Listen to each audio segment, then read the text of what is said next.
Hello, today we are talking to Ella Love, the author of The ABCs of Investing.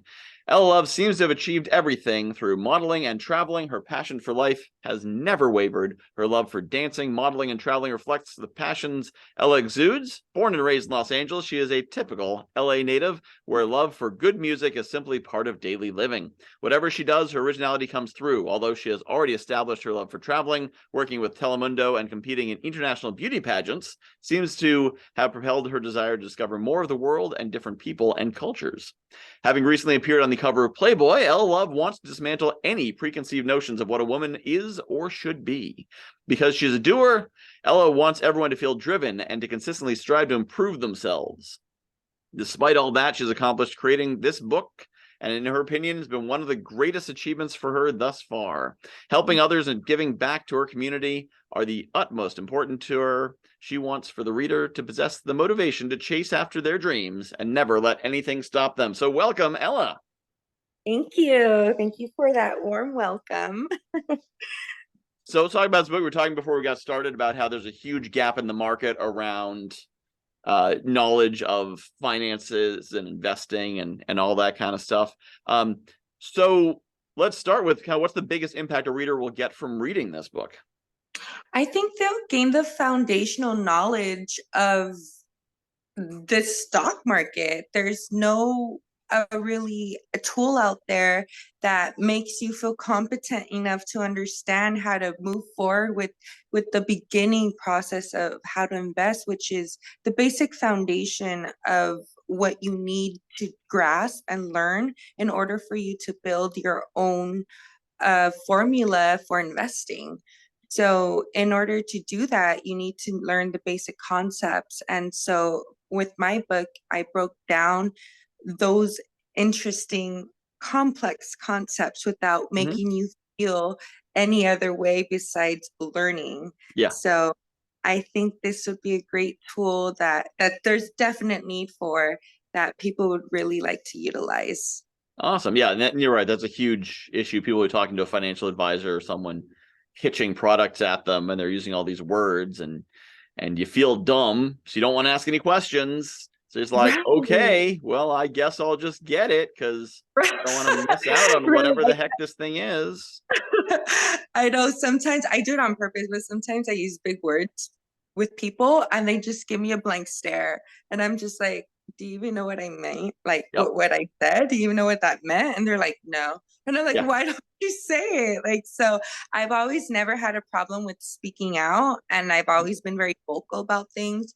So when I was learning about, because I'm self-taught about the stock market, it was just horrendous experience. I had to look up a word, to look up a word, to look up a word to try to figure out one word. And it was horrible. It was like a 3 hour process just to find out and just to decipher one word in order for me to understand it. Yeah. So I just thought, you know what, there's no way this could be any easier. And it was it Yep. wasn't easy. So I just kind of went on this journey and I started taking notes. And one day I had enough themes, I guess you could say, because I was like, okay, what does this mean? Or what does market cap mean? Or what's an S&P 500? Because I would always hear it, growing up, but Mm-hmm. I've never really, I'm like, oh, that's the S&P 500. I don't know what that means. Like, Yep. yeah, like it was a blank stare for me. I'm like, yeah, I don't know what a blue chip is, but yeah, okay. So once I started defining all these terms that I didn't really know about, I looked down and I'm like, you know what? I think I should publish this. And Mm.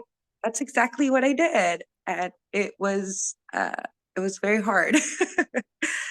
I love it. And so who would you say this book is for? Who should buy this book? It's for anybody who wants to read and learn a new concept. It's for anybody who is interested in finance, who wants to grow. It's anybody who wants to be challenged in that sector. Because I know that I've spoken to so many people that want to learn about the stock market, but they don't even know where to begin And they're like, oh, well, tell me about it. And I'm like, well, tell you about what? I'm like, you have to give me a starting point. So I think this would be an amazing starting point where it'll be feasible for people to understand without feeling overwhelmed. Mm. And yeah, absolutely. So I know I was overwhelmed when I was learning the whole process. So hopefully I get to give the gift of ease and have people grow and be comfortable in that area. Nice. And I like what you mentioned about, having to search for something and that led you, it was defined with words you didn't know and you had to search for those words and search for those words. And so with your book, having everything in one place, it means that when somebody says, hey, yeah, here's this opportunity, you should do it. And you can go into the book and be like, oh, okay, that's what this means. So it's that Yeah, quick desk absolutely. You're reference. like, yeah, wait, hold on, let me refer back to that. So Mm-hmm. I know when I was editing the book as well, I felt a little bit overwhelmed with it too. So because there's just so many concepts at you going at once, but it's when you are learning, I think it's part of the learning curve. You're like, Yeah. oh, but once you kind of digest it and you kind of understand and concretize it, then you could spread your wings and just go with Mm-hmm. it and create your own investing strategy. That's would be obviously the second step. Yeah. So Well, and that's important because it's in this industry, like any industry that's full of jargon exists to keep people out, to create a barrier to entry. And so if somebody doesn't know the words, you look at them funny and then wait till they leave. And with finance, especially the way our economy is built now, it's no longer an option. You can't say, nah, I'm not going to invest. I'll just keep working. You can't do that. You need to know how to manage the stock market and bonds and mutual right. funds and all those things.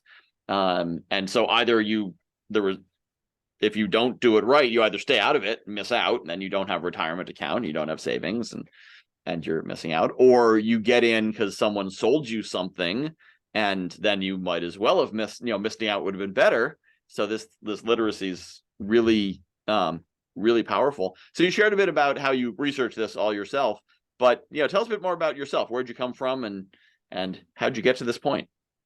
So The short version, not the whole of life. course, of course. So I was like you said in my introduction, I'm born and raised in LA. So how I got to this point was, during the pandemic, everything was closed. Mm-hmm. So I took it upon myself to kind of learn a new concept that I had all the time in the world. I couldn't go anywhere. I couldn't go. The only thing I could go was the grocery store. So it was a height of the pandemic. So I Uh-huh. couldn't go anywhere. I couldn't go to the restaurants. I couldn't travel. I literally couldn't go anywhere. So I was at a point where I was really stuck in the house and I was sick and tired of watching Netflix.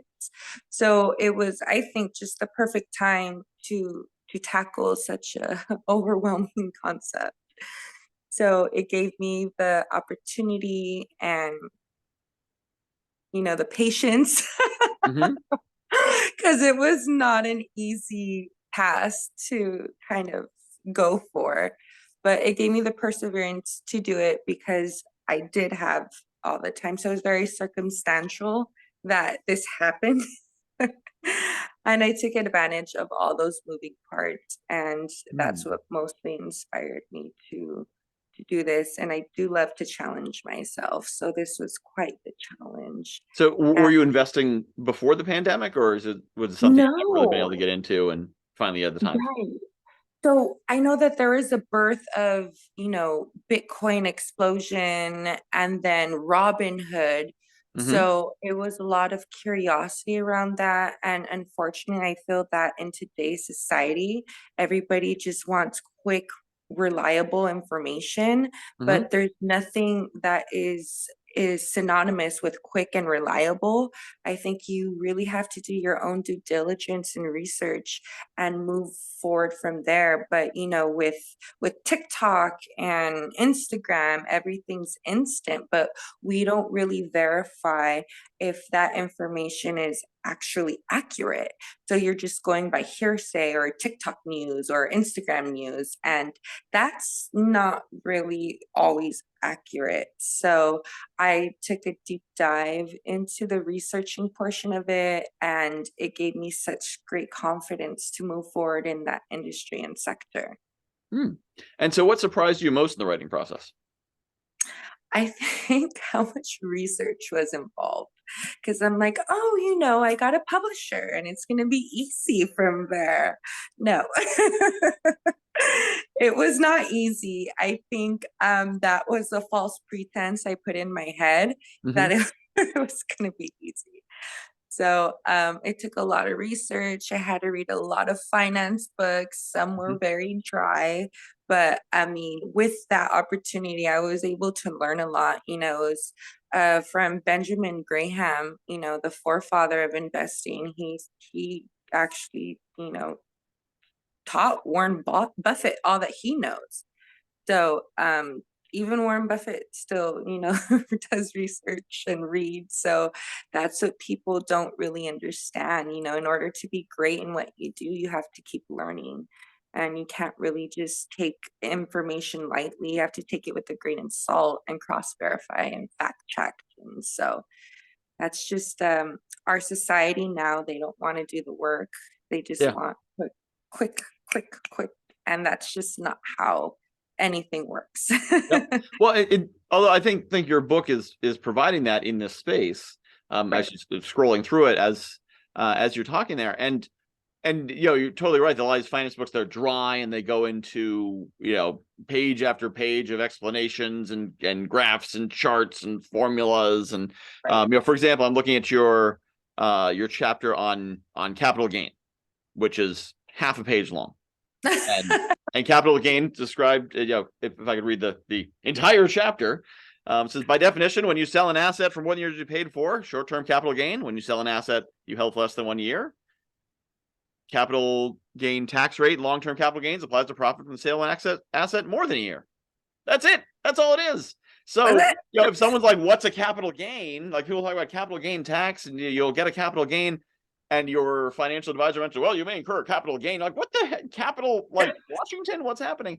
You go into this book, that's 3 sentences. It explains what it is. It's not going on for page after page and talking about, well, this and the tax code and the blah, blah, blah, blah, blah. This is what you need to know. What is a capital gain? Oh, you sold it for more than you paid for it. Oh, that's good. Because wait, why couldn't you just say you sold it more than you paid for it? So it's Exactly. really valuable, and going through the whole book is like that, with these terms explained more than just a simple definition, but not a treatise on the topic, which is Right. what people need. Of course, if they need to go deeper, you've got Google, you've got every Right. financial company in the world has a blog article on what is capital gains and how does it apply and tax codes and whatever. But the average investor doesn't need that. They need your 3, 4, 5 sentences here saying, Right. oh, that's why you keep saying capital gain. Oh, that's what he's talking about. So I see that being really powerful for people. Right. And then I do know that the attention span for most people has been shortened. Mm-hmm. Was it the statistic was 7 seconds or 5 seconds or something of that Oh, what? Oh, notion in that sorry, I got realm? distracted. Yeah, so I think just getting straight to the point, and that's how I am as a person. When I speak to anybody, I just get straight to the point. Like, I'm not beating around the bush. I'm not, Mm-hmm. putting in filler. It just get straight to the point. Like, so I hope this is an amazing tool that people could uncover, because I was trying to find a book like this for me. Mm-hmm. Because I was just overwhelmed. I'm like, what does this mean? And Yep. I found a thesaurus. Yeah. And Yep. that's the only thing I found. And the thesaurus had investment language that I didn't understand. Yeah. So I still haven't read it, but I still have Yep. it. Yeah. Absolutely. And so to talk a bit about the book writing process and all the research that went into it and the public. So the publisher, they helped you with, once you had it written, Right. actually doing the rest of it, right? Right. They help with the formatting and organizing, but I mean, the rest of it, that was all for me. Yep. I did the research, I put the ideas together, I put the concept, I had the the layout of how I wanted it to feel and the tone of the book.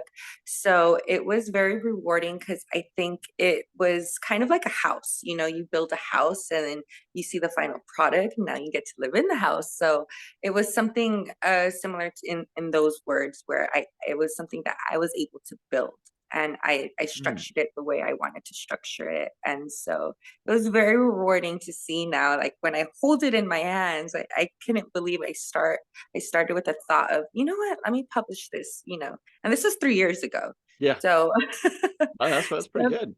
yeah, so 70 pages took me 3 years of research. Hmm.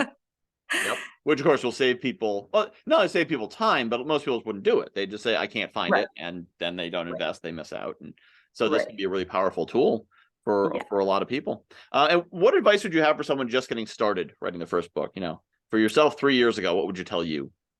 I think you just have to do it, and you just have to keep going, and you have to, you know, learn. Just, Hmm. you know, there's a lot of people that have amazing ideas, but they don't act on the ideas because of whatever limiting belief that they tell themselves or Yep. whatever excuse that they have. So there's so much power in action, and just do it. Like whatever you want to do, you just have to do it and don't stop and fall and see it through. So you can't quit mid journey. It defeats the purpose.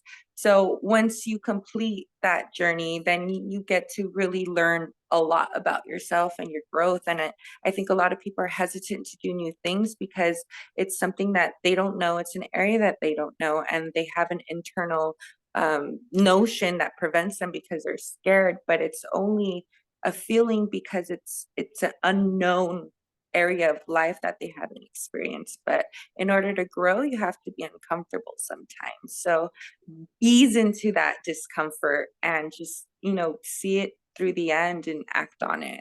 That would be my best advice. I love it. All right. And so the book is The ABCs of Investing by Ella Love. And it's great for anyone who, you know, needs the ABCs, the basics of investing. Is there anything else you'd like to share? Anything I didn't ask that I should have? um no. I think you nailed it. You know, it just gets straight to the point, and it's an amazing tool, and it's I believe an easy read, Hmm. but I mean that's up to interpretation to the reader. So Yeah. Well, and it's not necessarily the kind of book where you sit there and, you know, start at page one and read all the way through. Someone could do that, or they could use as a reference book, and right, simply right. as something comes up, they're like, "What's an EFT?" You flip through, Exactly. and you know, you mentioned Robinhood. I've been active on that. And there's certainly been times that I'm like, "What the heck is this?" And I just ignore it. I'm like, I'm doing this, but I don't do that. But maybe I'm missing out because I don't have a quick reference thing. So, you know, if you're going through using Robinhood and it talks about options or EFTs or this or that, you pull out the ABCs of investing, open it right up. There it is, and it's a really powerful tool. So that is The ABCs of Investing by Ella Love. And of course, you can find that at writersrepublic.com or on Amazon, I believe. So you can find any of those there. So thank you so much for being on the interview. Thank you for your time. I really appreciate it.